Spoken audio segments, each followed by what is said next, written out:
Hello दोस्तों, नमस्कार। कैसे आप लोग? मैं विष्णु कुमार अपने यूट्यूब चैनल के इस वीडियो पर आप सभी का स्वागत करता हूं।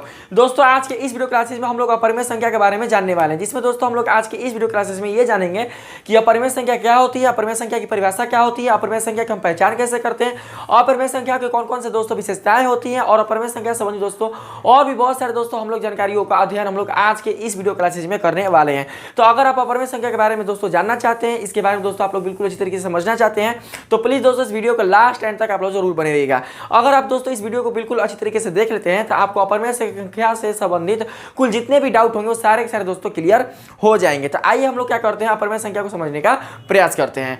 तो दोस्तों, जैसा कि आप सभी को पता है कि मैंने पिछली वीडियो के माध्यम से आप सभी को अपरिमेय संख्या को बिल्कुल अच्छी तरीके से बताने का प्रयास किया है, जिसमें दोस्तों मैंने आप लोग को यह बताया था कि परिमेय संख्या एक ऐसी संख्या होती है जिसके अंश एवं हर को हम लोग p बटा q के रूप में निरूपित कर सकते हैं, जहां q का मान कभी भी दोस्तों 0 के बराबर नहीं होता है, और साथ ही जो p और q का जो मान है वो एक प्रकार की क्या होती है दोस्तों, पूर्णांक संख्या होती है। तो जो परिमेय संख्या है दोस्तों, इसके बारे में पता कैसे चला? तो दोस्तों इसके बारे में पता चला हमारे वैज्ञानिकों के सहयोग और उनके योगदान के कारण। अर्थात जब हमारे वैज्ञानिकों ने अंक और संख्या के खोज के बाद उन्होंने क्या किया था दोस्तों, प्राकृतिक संख्या खोज किया था, फिर पूर्ण संख्या खोज किया था, और इन संख्याओं के खोज के बाद जब उन्होंने पूर्णांक संख्या की खोज किया था, तो पूर्णांक संख्या के खोज के बाद दोस्तों उनके सामने नई प्रकार की संख्याओं का अस्तित्व सामने आ रहा था, और इसी संख्याओं को दोस्तों उन्होंने एक नई प्रकार की संख्या का नाम दिया, जिसे हम लोग परिमेय संख्या के नाम से जानते हैं। और आप सभी जानते हैं कि जो परिमेय संख्या होती है दोस्तों, वो एक प्रकार की ऐसी संख्या होती है जिसके अंश एवं हर को हम लोग p बटा q के रूप में निरूपित कर सकते हैं, जहां p और q एक प्रकार का पूर्णांक संख्या और q का मान दोस्तों 0 के बराबर नहीं है। तो दोस्तों जब हमारे वैज्ञानिकों ने परिमेय संख्या के खोज के बाद जब इनके बारे में पता लगाया, तो उन्होंने परिमेय संख्या पर जब जीत हासिल किया, तो इसके परिभाषा पर दोस्तों उनको काफी दोस्तों क्वेश्चन उभर कर आ रहे थे, और आप ही दोस्तों समझ सकते हैं। अर्थात जब उन्होंने दुनिया के सामने परिमेय संख्या की परिभाषा को रखा, और जब उन्होंने परिमेय संख्या परिभाषा पर अपना ज्ञान दोस्तों को शुरू कर किया, मतलब उसमें जांचने के लिए कि जो परिमेय संख्या है इसकी परिभाषा ये कहती है कि ऐसी संख्या जिसके अंश एवं हर को हम लोग p बटा q के रूप में निरूपित कर सकते हैं, जहां p और q पूर्णांक है और q नॉट इक्वल टू 0 है, उसे हम लोग बोलते हैं परिमेय संख्या। ठीक है, ये दोस्तों किसने दिया? वैज्ञानिकों ने अपने प्रयोग और अपने निरीक्षण के आधार पर दुनिया के सामने परिमेय संख्या संबंधित ये दोस्तों परिभाषा दिया। तो इसमें से दोस्तों बहुत सारे ऐसे वैज्ञानिक थे जो क्या कर रहे थे कि इस परिभाषा पर अपना शोध कर रहे थे, अर्थात वो ये जांचना चाहते थे, ये जानना चाहते थे कि ठीक है, मान लेते हैं कि हर वो संख्या जिसके अंश एवं हर को हम लोग p बटा q के रूप में निरूपित कर देंगे, जहां p और q एक पूर्णांक संख्या और q नॉट इक्वल टू 0 है, वो आपकी परिमेय संख्या कहलाती है। तो क्या इस प्राकृतिक में कोई ऐसी भी संख्या है जिसके अंश एवं हर को हम लोग p बटा q के रूप में निरूपित नहीं कर सकते हैं, जहां p और q पूर्णांक है और q नॉट इक्वल टू 0 है? अर्थात उनके सामने ये दोस्तों क्या हुआ, एक प्रकार के क्वेश्चन के रूप में आया। किस रूप में आया कि क्या इस प्राकृतिक में ऐसी और भी संख्या है जिन्हें p और q के रूप में बिल्कुल भी निरूपित नहीं किया जा सकता है? भाई देखिए, आप लोग समझने का प्रयास कीजिएगा। जिन संख्याओं के अंश एवं हर को हम लोग p बटा q के रूप में निरूपित कर देंगे, और उसके p और q का मान जो होगा एक पूर्णांक संख्या होगा, और हर q का मान जो होगा 0 के बराबर नहीं होगा, वो संख्या कहलाएगी आपकी परिमेय संख्या। ठीक है दोस्तों, तो ठीक है, मान चलते हो आपकी परिमेय संख्या कहलाएगी। लेकिन एक ऐसी संख्या जिसके अंश एवं हर को हम लोग p बटा q के रूप में निरूपित नहीं कर सकते हैं, और उसके p और q का जो मान होना चाहिए वो एक पूर्णांक संख्या होना चाहिए, और हर का मान कभी भी 0 के बराबर नहीं होना चाहिए, तो क्या ऐसी संख्या है हमारे पास? अगर है तो उन संख्याओं का हम क्या नाम देंगे, या फिर वो संख्या का दोस्तों हम लोग कैसे पता कर सकते हैं? तो इन संख्याओं की खोज करने के लिए, इन संख्याओं के बारे में पता लगाने के लिए हमारे वैज्ञानिक जो है दोस्तों इसके खोज में क्या हो गए, लगे। आप सभी को पता है कि वैज्ञानिक जो होते हैं अपने बुद्धि को बिल्कुल भी रोकते नहीं है, अर्थात तो वो नई नई खोजों की दिशा में वो हमेशा निरंतर दोस्तों प्रयासरत रहते हैं, उसके जानने में दोस्तों हमेशा वो उत्सुक रहते हैं हमारे वैज्ञानिक। तो दोस्तों जब उनको परिमेय संख्या के बारे में पता चला, तो परिमेय संख्या के जीत के बाद दोस्तों उनका जो मन था वो शांत नहीं था, अर्थात अब वो ये जानने में लगे थे कि क्या ऐसी संख्या है जिनके अंश एवं हर को हम लोग p बटा q के रूप में निरूपित नहीं कर सकते हैं। तो इस प्रकार से दोस्तों हमारे वैज्ञानिकों ने बहुत ही खोज और बहुत ही दोस्तों प्रयोग और अपने निरीक्षण के आधार पर लगभग 400 ईसा पूर्व में आपके ग्रीस के एक बहुत ही महत्वपूर्ण और महान वैज्ञानिक और गणितज्ञ और दार्शनिक दोस्तों पाइथागोरस के अनुयायियों ने यह सब प्रथम पता लगाया था कि √2 जो है दोस्तों एक प्रकार का अपरिमेय संख्या है। बात को समझने का आप लोग प्रयास कीजिएगा। जो रूट टू आप देख रहे हैं दोस्तों, रूट टू, ठीक है, रूट टू है ना। तो रूट टू का जो सबसे पहले पता लगाया था वो कौन था दोस्तों? वो दोस्तों पाइथागोरस के अनुयायी थे। अनुयायी करने का मतलब जो पाइथागोरस के शिष्य है उसी को हम लोग बोलते हैं अनुयायी, ठीक है। तो वो क्रोटोन के रहने वाले का नाम था हिपाक्स, अर्थात क्रोटोन के रहने वाले थे उनका नाम था हिपाक्स। और हिपाक्स जो थे दोस्तों वो पाइथागोरस के अनुयायी थे और उन्होंने ये पता लगाया था कि जो रूट टू है वो क्या है? एक प्रकार का अपरिमेय संख्या है। तो दोस्तों कहने से नहीं ना होगा कि मान के चलते हमने रूट टू को ये दुनिया के सामने बता दिया कि एक प्रकार का अपरिमेय संख्या है, तो क्या हम इसको बोल देंगे और वैज्ञानिक हमारे मान लेंगे? नहीं मान सकते। क्यों? क्योंकि इनके ऊपर उनको क्या चाहिए? रीजन चाहिए, इनको इनके ऊपर सिद्धांत चाहिए। इसको प्रमाणित करके दिखाइए कि जो रूट टू है वो कैसे अपरिमेय संख्या है। तो दोस्तों रूट टू कैसे अपरिमेय संख्या है इसकी चर्चा हम लोग 10 क्लास में बिल्कुल अच्छी तरीके से कर लेंगे। अर्थात 10 क्लास में दोस्तों आपके पहले चैप्टर में ये बताया जाएगा कि सिद्ध कीजिए कि रूट टू एक अपरिमेय संख्या है। तो उसमें आप ये जान सकते हैं कि रूट टू क्यों है अपरिमेय संख्या, ठीक। तो अभी आप लोग ये जानिए कि जो हिपाक्स थे, कौन? पाइथागोरस के अनुयायी, उन्होंने सबसे पहले ये बताया कि रूट टू जो है आपका वो एक प्रकार का अपरिमेय संख्या है। और इस प्रकार से उन्होंने दुनिया के सामने ये बताया कि इस प्राकृतिक में वैसी भी संख्याएं हैं जिनके अंश एवं हर को पी बटा क्यू के रूप में निरूपित नहीं किया जा सकता है। और साथ ही इनके पी और क्यू का जो मान होगा वो एक पूर्णांक संख्या होगा और क्यू का मान कभी भी शून्य के बराबर नहीं होगा, ठीक है। ये हमारे वैज्ञानिकों ने बताया और इसी संख्या का नाम दोस्तों उन्होंने अपरिमेय संख्या के रूप में प्रतिपादित किया। क्योंकि आप सभी जानते हैं कि अ का मतलब होता है नहीं, अपरिमेय का मतलब कि जो परिमेय संख्या नहीं है। अर्थात जो परिमेय संख्या नहीं है उसी का दोस्तों उन्होंने एक नए नाम से संबोधित किया जिसे हम लोग अपरिमेय संख्या के नाम से क्या करते हैं? जानते हैं। फिर लगभग आपके 2500 ईसा पूर्व बाद लगभग 425 ईसा पूर्व में एक दोस्तों बहुत ही महान वैज्ञानिक जो साइरिन के रहने वाले थे, थियोडोरस ने यह बताया था कि root 3, root 5, root 7, root 10, root 11, root 12, root 13, 14, ये सब जितने भी आपके मतलब रूट 14, ठीक ना, याद रखिएगा, ये सब जितने भी आपकी संख्या हैं ये सारे के सारे संख्याएं आपके अपरिमेय संख्या के रूप में जानी जाती है। और इस प्रकार से दोस्तों हमारे वैज्ञानिकों को अपरिमेय संख्या का एक नई प्रकार के परिवार के बारे में पता चला और उन्होंने ये देखा कि अपरिमेय संख्या का वही परिवार परिमेय संख्याओं की भांति ही विस्तृत और क्या है? काफी दोस्तों विशाल है, ठीक। आप इस चीज को क्या कर सकते हैं? बिल्कुल अच्छी तरीके से दोस्तों आप लोग समझ सकते हैं। तो इस प्रकार से आप लोग ये देख सकते हैं कि हमने अपरिमेय संख्याओं में ऐसी ऐसी संख्याओं को शामिल किया जिन संख्याओं का बिल्कुल भी पूर्ण वर्गमूल प्राप्त नहीं किया जा सकता है। अर्थात जो जो वैज्ञानिक दोस्तों आपके संख्याओं का नाम धरे हैं, देखिए रूट 2 हो गया, रूट 3 हो गया, रूट 5 हो जाएगा, रूट 6 हो जाएगा, रूट 7 हो जाएगा, रूट 13 हो जाएगा। ये जितने भी दोस्तों संख्याएं हैं और ये सारे के सारे अपने किस रूप में है? अपने वर्गमूल के फॉर्म में, अपने रूट के फॉर्म में। तो इनको देखने से आपको क्या पता चलता है दोस्तों? इनको देखने से आपको ये पता चलता है कि इन संख्याओं का बिल्कुल भी पूर्ण वर्गमूल नहीं निकल सकता है। बात को समझिएगा। अगर कोई कहे आपसे कि रूट 2 का आप पूर्ण वर्गमूल निकालिए तो निकलेगा? नहीं निकल सकता है। रूट 3 का निकालिए, रूट 5 का निकालिए, रूट 6 का निकालिए, रूट 7 का निकालिए, बिल्कुल भी दोस्तों इन संख्याओं का एक पूर्ण वर्गमूल प्राप्त नहीं किया जा सकता है। तो इससे क्या कर सकते हैं कि आप अपरिमेय संख्या से संबंधित एक अपने से परिभाषा ये भी दोस्तों दे सकते हैं कि हर वो संख्या जिसका वर्गमूल कभी भी पूर्ण रूप में प्राप्त नहीं होता उसी को हम लोग क्या बोलते हैं? अपरिमेय संख्या बोलते हैं। जैसे कि देखिएगा यहाँ पर हमने यहाँ पर दोस्तों मान के चलते हैं लिया है 1। अब 1 का दोस्तों जब आप वर्गमूल निकालिएगा तो क्या निकल कर आएगा? रूट 1 का वर्गमूल होता है 1। तो दोस्तों रूट 1 का वर्गमूल पूर्ण रूप से निकल गया। कितना निकला? 1। तो 1 को हम बिल्कुल भी अपरिमेय संख्या नहीं बोल सकते हैं। क्यों? क्योंकि इसका एक पूर्ण वर्गमूल प्राप्त हुआ है। अब उसी प्रकार से हम आगे चलते हैं रूट 2 के लेकर। रूट 2 है ना, तो रूट 2 का दोस्तों जब हम वर्गमूल निकालेंगे तो रूट 2 का जो वर्गमूल है वो कभी भी आपका पूर्ण रूप में प्राप्त नहीं होगा। पूर्ण कहने का मतलब कि पूर्ण संख्या के परिवार में ये संख्याएं आपकी सम्मिलित होनी चाहिए, तो अभी इसको क्या बोल सकते हैं? हम पूर्ण बोल सकते हैं। पूर्ण यानी पूरा पूरा। तो जब दोस्तों हम रूट 2 का वर्गमूल निकालते हैं तो इसका जो मान आएगा वो ऐसा आएगा दोस्तों कि आपके पूर्ण संख्या के परिमाण बिल्कुल वो मिलेगा ही नहीं, अर्थात तो वो अपने अपूर्ण रूप में आएगा।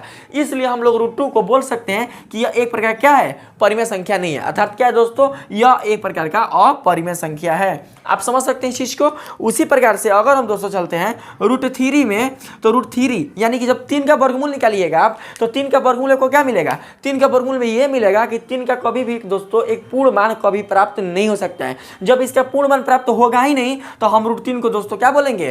अपरिमेय संख्या बोलेंगे। क्यों? क्योंकि इसका पूर्ण वर्गमूल प्राप्त नहीं हो रहा है। अब हम दोस्तों आगे बात कर लेते हैं रूट 4 का, ठीक है। तो जब दोस्तों आप √4 यानी कि जब आप 4 का वर्गमूल निकालिएगा तो 4 का जब दोस्तों आप वर्गमूल निकालते हैं तो इसका मान प्राप्त होता है 2। तो आप देख सकते हैं कि पूर्ण संख्या के परिवार में दोस्तों आपका 2 क्या है, सम्मिलित है, और √4 का पूर्ण वर्गमूल के रूप में ये 2 आपका प्राप्त हुआ है। इसलिए दोस्तों जो ये रूट वाली संख्या है 4 वो एक प्रकार का परिमेय संख्या है। अब ऐसा ना कि जवन संख्या रूट में मिले ओकरा धंगस दीजिएगा परिमेय संख्या में, तो गलती हो जाएगा। ठीक है, बहुत ध्यान से इसको पढ़कर समझकर दोस्तों आप इस चीज को जानने का प्रयास कीजिए। ठीक है, ऐसा नहीं कि कोई भी संख्या रूट में है तो बोल देंगे अपरिमेय अपरिमेय अपरिमेय, नहीं, इसको समझिए। मेरा कहने का मतलब ये हुआ कि जिन संख्याओं का एक पूर्ण वर्गमूल प्राप्त नहीं होगा उन्हीं संख्याओं को हम लोग बोलेंगे अपरिमेय। हालांकि ये भी रूट में है और ये भी रूट में है, लेकिन इन संख्याओं का बिल्कुल भी पूर्ण वर्गमूल प्राप्त नहीं हो रहा है, जबकि ये संख्या और ये संख्या अपने पूर्ण वर्गमूल के रूप में प्राप्त हो जा रही है। इसीलिए दोस्तों हम लोग √1 और √4 को क्या बोल सकते हैं, हम लोग परिमेय संख्या बोल सकते हैं। जबकि यहाँ पर जो √2 है जो √3 है इसको दोस्तों बिल्कुल भी हम लोग परिमेय संख्या नहीं बोल सकते हैं। बात को आप लोग सब दोस्तों समझ चुके हैं। तो इस प्रकार से आप लोग को अगर अपरिमेय संख्या का परिभाषा देना होगा तो आप दोस्तों ये भी दे सकते हैं कि वैसी संख्या जिनका एक पूर्ण वर्गमूल प्राप्त नहीं हो सकता है उसी को हम लोग क्या बोलते हैं, अपरिमेय संख्या के रूप में बोलते हैं। ध्यान से दोस्तों, वैसी संख्या जिनका एक पूर्ण वर्गमूल प्राप्त नहीं होता है उसे हम लोग बोलते हैं अपरिमेय संख्या। तो इस प्रकार से दोस्तों इसका आप परिभाषा ऐसे भी दे सकते हैं कि वैसी संख्या जिनका एक पूर्ण वर्गमूल प्राप्त नहीं हो सकता है तो उन्हीं संख्याओं को दोस्तों हम लोग अपरिमेय संख्या के नाम से क्या कर सकते हैं, संबोधित कर सकते हैं। तो इस प्रकार से दोस्तों आपने ये जान चुके होंगे कि जो अपरिमेय संख्या होती है वो वास्तव में आपकी होती क्या है। ठीक है, तो आइए हम लोग थोड़ा सा क्या करते हैं कि इसकी परिभाषा पर चलने का हम लोग प्रयास करते हैं। मुझे उम्मीद है कि मैंने अभी तक जितना भी बताया आप लोगों को वो आपको समझ में आ गई होंगी। दोस्तों आप इस चीज को बार बार भी क्या कर सकते हैं, रिपीट कर देख सकते हैं। अगर आप मेरे इस वीडियो को संपूर्ण तरीके से देख लेते हैं तो आपको अपरिमेय संख्या संबंधित कुल जितने भी दोस्तों आपके तथ्य होंगे या जो भी आपके डाउट होंगे वो बिल्कुल भी दोस्तों आपके माइंड में नहीं रहेगा, वो खत्म हो जाएगा। ठीक है, बस इसको आप लोग दोस्तों एंड तक जरूर देखिएगा। तो आइए हम लोग चलते हैं अपरिमेय संख्या के परिभाषा पर। तो अपरिमेय संख्या की जो परिभाषा दोस्तों कुछ इस प्रकार से आप लोग देखने का प्रयास कीजिएगा। बोला है वैसी संख्या जिनके अंश एवं हर, ठीक है, जिनके अंश एवं हर को P/Q के रूप में व्यक्त नहीं किया जा सके, जहां P और Q पूर्णांक है तथा Q ≠ 0 है, उसे अपरिमेय संख्या कहते हैं। दोस्तों इसकी परिभाषा से आपने क्या सीखा कि वैसी संख्या जिनके अंश एवं हर को P/Q के रूप में व्यक्त नहीं किया जा सके उसे हम लोग क्या बोलते हैं, अपरिमेय संख्या। यानी कि वहां पर भी आपके P और Q का मान पूर्णांक होना चाहिए और Q ≠ 0 होना चाहिए।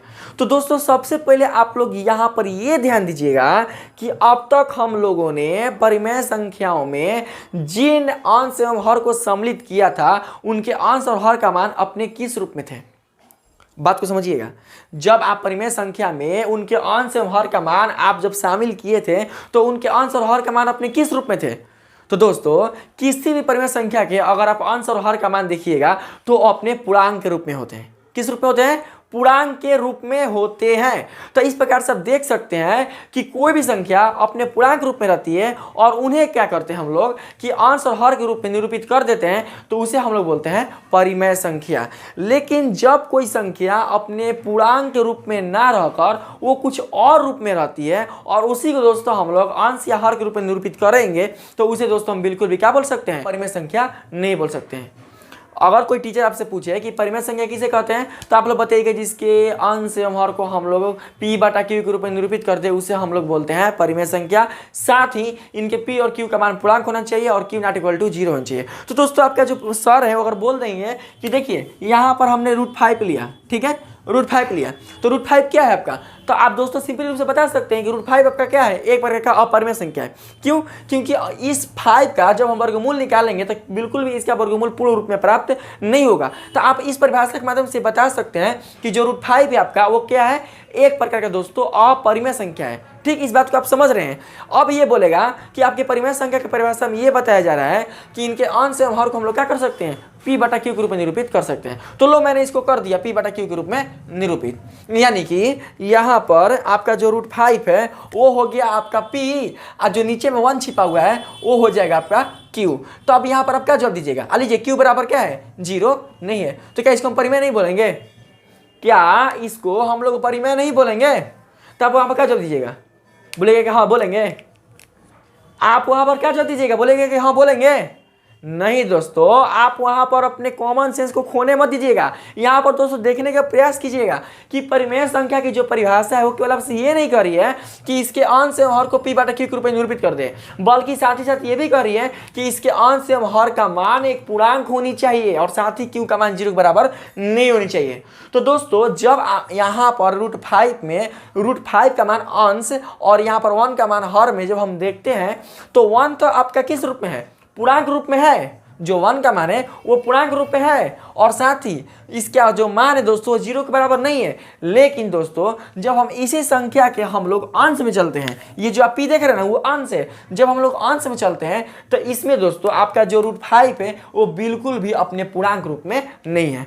अर्थात जब आप पूर्णांक संख्या के परिवार में चलिएगा दोस्तों तो पूर्णांक संख्या के परिवार में बिल्कुल भी आपको √5 पे सम्मिलित नहीं मिलेगा। इस प्रकार से हम लोग दोस्तों बोल सकते हैं कि यहाँ पर जो √5 है वो पूर्णांक संख्या नहीं है, जबकि अपरिमेय संख्या की परिभाषा में बोला है कि p और q क्या होनी चाहिए? पूर्णांक होनी चाहिए। और यहाँ 1 तो पूर्णांक है, मतलब हर तो पूर्णांक है, लेकिन p पूर्णांक नहीं है। तो इस प्रकार से दोस्तों हम बोल सकते हैं कि जो √5/1 है वो बिल्कुल भी दोस्तों परिमेय संख्या नहीं है। तो इस चीज को आप बिल्कुल भी भूलिएगा मत, ठीक है? अपने दोस्तों कॉमन सेंस को खोने मत दीजिएगा। इस चीज को अच्छी तरीके से क्या करिएगा, आप लोग समझ लीजिएगा। तो मुझे उम्मीद है दोस्तों कि आप लोग अपरिमेय संख्या को बिल्कुल अच्छी तरीके से आप लोग जान चुके होंगे। अपरिमेय संख्या पर बाकी कुछ नहीं है दोस्तों, मैंने आप लोग को बिल्कुल सरल तरीके से समझाने का प्रयास किया है। उसी प्रकार से अगर दोस्तों हम लोग ये ले लें √7/1, तो आप लोग क्या बोलिएगा? √7/1 है वो कैसा है? परिमेय है कि अपरिमेय है? तो दोस्तों √7/1 है आपका वो एक प्रकार का अपरिमेय संख्या है। क्यों अपरिमेय संख्या है?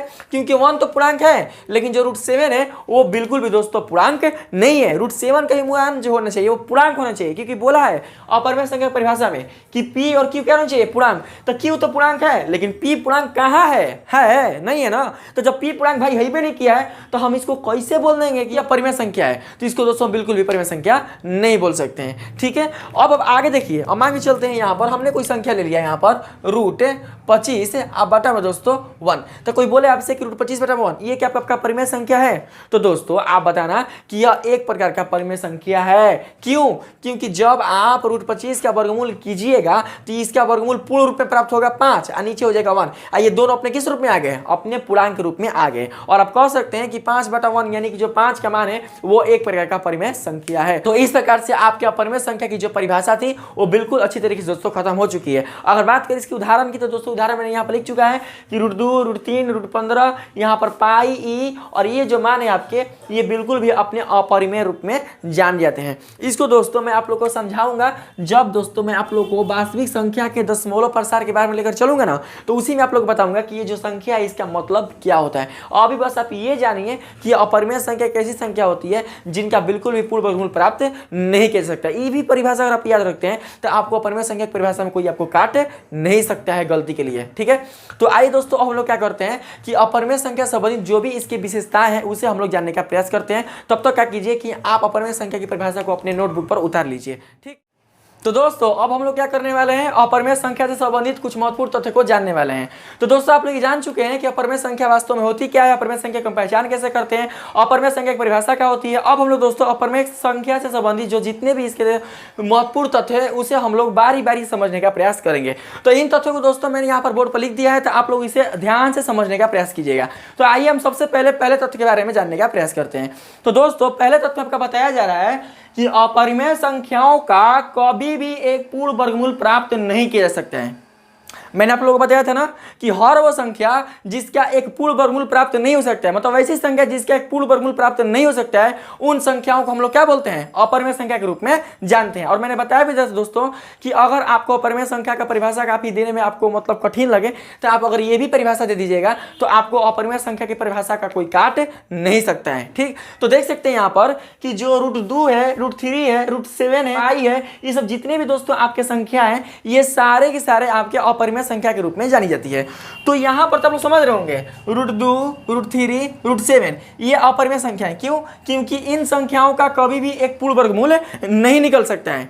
तो यहाँ पर जो आप पाई और 0.101 देख रहे हैं, तो यहाँ पर दोस्तों जो संख्याएं आप देख रहे हैं, इन संख्याओं को मैं आप लोगों को वास्तविक संख्या का दशमलव प्रसार कर जब निरूपण पढ़ाऊंगा तो उसमें आप लोग को सरल तरीके से बताने का प्रयास करूंगा कि इन संख्याओं का मतलब क्या होता है। फिलहाल के लिए दोस्तों आप इतना ही तक जानिए कि इन संख्याओं को भी हम लोग क्या बोलते हैं, अपरिमेय संख्या के रूप में जानते हैं। अब आइए हम लोग क्या करते हैं, नेक्स्ट बात करते हैं दूसरे नंबर का। दूसरा नंबर बोला है दोस्तों कि दो परिमेय संख्याओं के बीच अपरिमित रूप से अनेक अपरिमेय संख्याएं होती हैं। दोस्तों आप लोग ध्यान से इस चीज को पढ़ लीजिए और समझने का प्रयास कीजिएगा। आप लोग ये कहिएगा कि दो परिमेय संख्याओं के बीच अपरिमित रूप से अनेक परिमेय संख्याएं होती है, और जबकि सर आपने लिखा है कि दो परिमेय संख्याओं के बीच अपरिमित रूप से अनेक अपरिमेय संख्या होती है।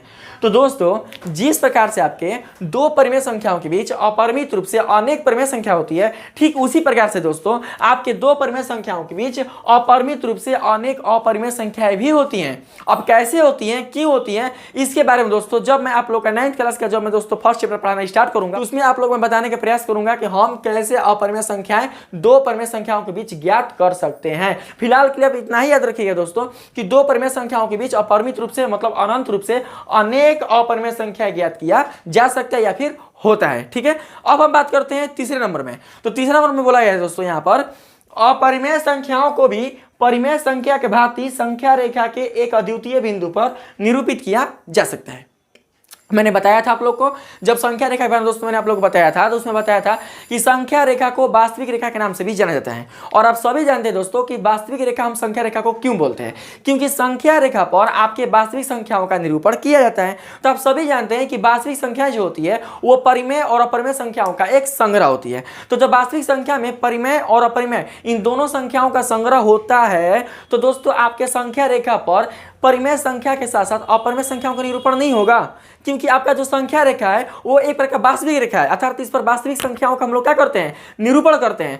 तो जब आपका परिमेय संख्या आपका वास्तविक संख्या है तो आपका अपरिमेय संख्या वास्तविक संख्या नहीं होगा, क्योंकि जो अपरिमेय संख्या है वो आपके वास्तविक संख्या के परिवार में सम्मिलित है। जब अपरिमेय संख्या आपका वास्तविक संख्या के परिवार में सम्मिलित है तो इसे भी हम लोग संख्या रेखा पर निरूपित कर सकते हैं, और इसका भी स्थान संख्या रेखा के एक अद्वितीय बिंदु पर है। ऐसा नहीं है कि केवल परिमेय संख्याओं का है, अपरिमेय संख्याओं का भी है। दोस्तों जब मैं आप लोग को ये बताऊंगा कि सिद्ध कीजिए संख्या रेखा पर √2 का स्थान निर्धारण कीजिए तो उस समय बताऊंगा कि अपरिमेय संख्याओं को हम लोग संख्या रेखा पर कैसे निर्धारित करते हैं।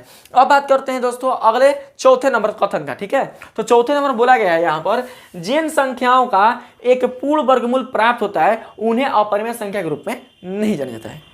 अभी आपने पहला कथन के माध्यम से यह सीखा कि अपरिमेय संख्याओं का कभी भी एक पूर्ण वर्गमूल प्राप्त नहीं किया जा सकता है। तो दोस्तों आप यहां से यह जान चुके हैं कि ऐसी संख्या जिनका एक पूर्ण वर्गमूल प्राप्त नहीं होता है उसे हम लोग बोलते हैं अपरिमेय संख्या।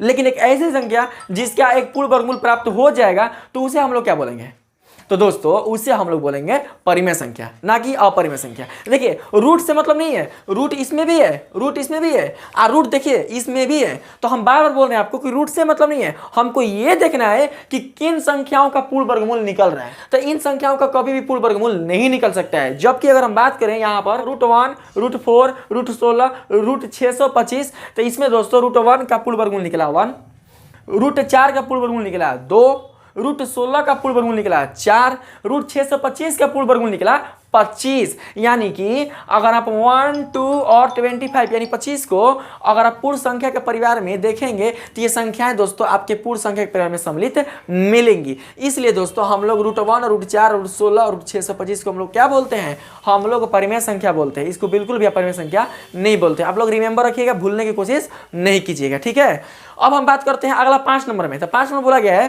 अपरिमेय संख्या भी वास्तविक संख्या के परिवार का एक सदस्य होता है। अब बताइए दोस्तों जो वास्तविक संख्या है आपका वो परिमेय और अपरिमेय संख्याओं के मिलने से बनता है। तो जब परिमेय संख्या और अपरिमेय संख्याओं के परिवार का जब एक समूह होता है वास्तविक संख्या, तो वास्तविक संख्या का सदस्य अपरिमेय संख्या नहीं हो सकता है, क्योंकि उसी परिवार का ही एक हिस्सा है अपरिमेय संख्या। इसलिए हम लोग दोस्तों बोल सकते हैं कि अपरिमेय संख्या भी वास्तविक संख्या के परिवार का एक सदस्य होता है। अब हम बात करते हैं अगले नंबर 6 का। तो 6 नंबर दोस्तों यहाँ पर बताया जा रहा है आपसे कि अपरिमेय संख्याओं को पूर्णांकों के अनुपातों के रूप में नहीं लिखा जा सकता है। तो दोस्तों आप सभी जानते हैं कि हम लोग पूर्णांकों के अनुपात में उसे ही निरूपित कर सकते हैं जो संख्याएं परिमेय होंगी। जो संख्या क्या होंगी, परिमेय होंगी। देखिए यहाँ पर जब हम लोग √5 को लिए तो आपको पता है ना कि √5 कैसी संख्या है, √5 एक प्रकार का अपरिमेय संख्या है। तो दोस्तों जब आप इसको p/q के रूप में लिखिएगा, p/q के रूप में, तो यहाँ पर p का जो मान है वो पूर्णांक है। हालांकि 1 आपका क्या है, 1 आपका पूर्णांक है, लेकिन जो √5 है वो पूर्णांक है बिल्कुल भी नहीं है। तो जब दोस्तों √5 आपका पूर्णांक है ही नहीं तो इसको हम बिल्कुल भी क्या कर सकते हैं, पूर्णांकों के रूप में निरूपित नहीं कर सकते हैं। इसीलिए मैंने यहां पर बताया कि अपरिमेय संख्याओं को पूर्णांकों के अनुपात के रूप में नहीं लिखा जा सकता है। किनको, जो संख्या आपके अपरिमेय कहलाएंगे। अब इसी पर अगर हम लोग रख लेते हैं √25, तो √25 का पूर्ण वर्गमूल क्या निकलेगा, √25 का पूर्ण वर्गमूल निकलेगा 5, अब बटा में हो जाएगा 1। तो यहां पर दोस्तों आप ये देख सकते हैं कि 5 और 1 ये दोनों के दोनों संख्याएं अपने पूर्णांक के रूप में है, और ये साथ ही इसके हर का मान 0 नहीं है, इसलिए हम इसको बोलेंगे परिमेय। लेकिन अगर यहां पर √5 हो जाएगा तो इसको बिल्कुल भी हम परिमेय नहीं बोलेंगे। ठीक है, इस चीज को आप लोग दोस्तों समझने का प्रयास कीजिएगा। अब हम बात करते हैं इसका सबसे लास्ट टॉपिक का, यानी जो लास्ट कथन है उसका। 7 नंबर बोला गया है अपरिमेय संख्या को सांकेतिक विधि द्वारा सूचित करने हेतु आई का प्रयोग किया जाता है। जिस प्रकार से दोस्तों अपरिमेय संख्या को सूचित करने हेतु क्यू का प्रयोग किया जाता था, ठीक उसी प्रकार से अपरिमेय संख्या को सूचित करने हेतु हम लोग इसका एक सांकेतिक अंग्रेजी अक्षर किसका प्रयोग करते हैं, आई का प्रयोग करते हैं। तो इस प्रकार से आपके आज के इस वीडियो क्लासेज में अपरिमेय संख्या से संबंधित कुल जितने भी आपके महत्वपूर्ण तथ्य थे, अपरिमेय संख्या की जो परिभाषा थी, अपरिमेय संख्या को हम कैसे पहचान करते हैं, इन सब के बारे में दोस्तों हम लोग ने बिल्कुल सरल तरीके से इस वीडियो में हमने जानकारी प्राप्त करने का दोस्तों बिल्कुल अच्छी तरीके से प्रयास किया है। तो मुझे उम्मीद है दोस्तों कि आपको ये वीडियो बिल्कुल अच्छी लगी होगी, आपको इस वीडियो से दोस्तों काफी समझ में आया होगा। तो अगर दोस्तों आपको वीडियो पसंद आई है तो प्लीज दोस्तों पहले की भांति मेरे इस वीडियो को लाइक कीजिएगा, सब्सक्राइब कीजिएगा, और पसंद है तो दोस्तों में भी शेयर कीजिएगा। आज के लिए इतना ही।